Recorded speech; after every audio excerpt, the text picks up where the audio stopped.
अपनी क्षमता पहचानो। एक गांव में एक आलसी आदमी रहता था। वह कुछ काम दाम नहीं करता था, बस दिन भर निठल्ला बैठकर सोचता रहता था कि किसी तरह कुछ खाने को मिल जाए। एक दिन वह यूं ही घूमते घूमते आम के एक बाग में पहुंच गया।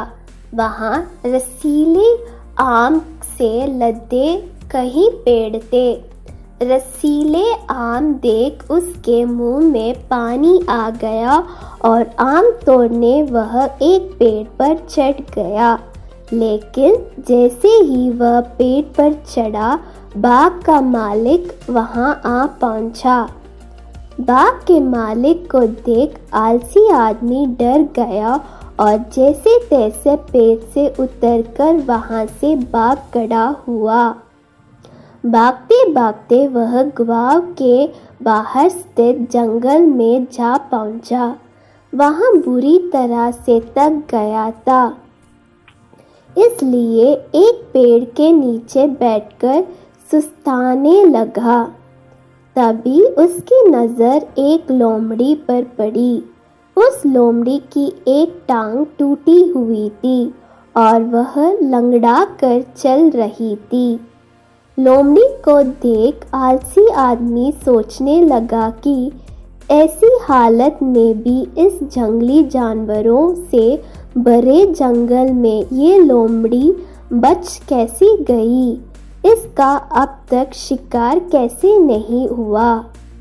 जिज्ञासा में वह एक पेड़ पर चढ़ गया और वहां बैठकर देखने लगा कि अब इस लोमड़ी के साथ आगे क्या होगा। कुछ ही पल बीते थे कि पूरा जंगल शेर की भयंकर दहाड़ से गूंज उठा। जैसे सुनकर सारे जानवर डर कर भागने लगे, लेकिन लोमड़ी अपनी टूटी टांग के साथ भाग नहीं सकती थी। वह वहीं खड़ी रही। शेर लोमड़ी के पास आने लगा।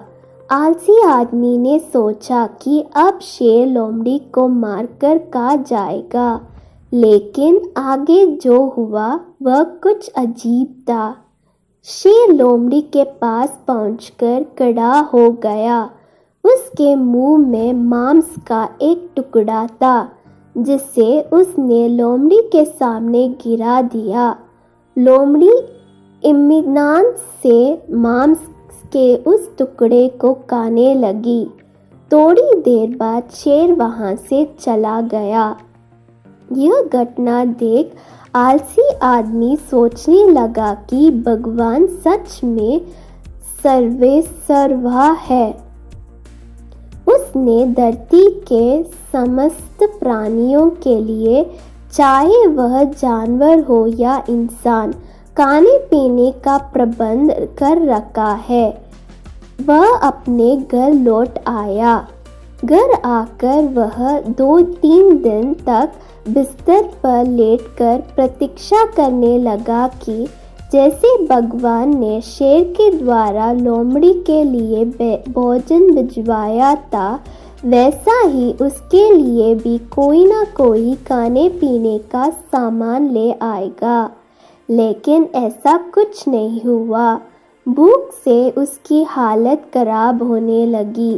आखिरकार उसे घर से बाहर निकलना ही पड़ा। घर के बाहर उसे एक पेड़ के नीचे बैठे हुए बाबा दिखाई पड़े।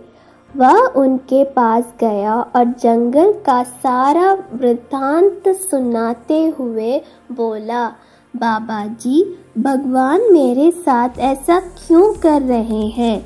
उनके पास जानवरों के लिए भोजन का प्रबंध है, लेकिन इंसानों के लिए नहीं। बाबा जी ने उत्तर दिया, बेटा, ऐसी बात नहीं है। भगवान के पास सारे प्रबंध है, दूसरों की तरह तुम्हारे लिए भी। लेकिन बात यह है कि वे तुम्हें लोमड़ी नहीं शेर बनना चाहते हैं। सीख, हम सबके भीतर क्षमताओं का आसीन भंडार है।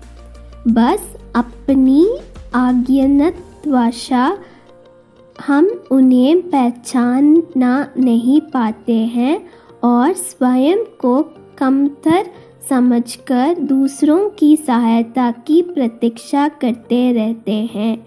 स्वयं की क्षमता पहचानिए, दूसरों की सहायता की प्रतीक्षा मत करिए। इतना सक्षम बनिए कि आप दूसरों की सहायता कर सके।